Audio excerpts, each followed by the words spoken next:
गुरुच्या शब्दांमध्ये असलेली शक्ती ही जीवनाच्या प्रत्येक अडचणींवर मात करण्याची किल्ली आहे। त्याचे संगोपन केल्याने जीवनाचा मार्ग निराळा होतो। गुरु म्हणजे अमूल्य ज्ञानाचा दीपस्तंभ आणि त्याच्या मार्गदर्शनाने जीवनाचा अर्थ सापडतो। ही शिकवण आपल्याला गुरुचरित्राच्या अध्यायातून मिळते। शिव शंकर शंभो।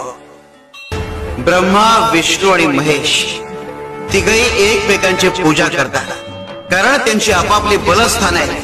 त्यांच्याकडे उत्पत्ती, स्थिती आणि लय याची जबाबदारी आहे। एक देव दुसऱ्या मधल्या देवत्वाला प्रणाम करतो, त्याच प्रकारे माणसाने जी एकमेकांची बलस्थान आहे त्यांचा आदर करून त्यांना वंदन करायला हवं। माणूस हा दुसऱ्या व्यक्तीमधील श्रेष्ठत्वाला वंदन करायला शिकेल तेव्हा तो खूप सुखी होईल।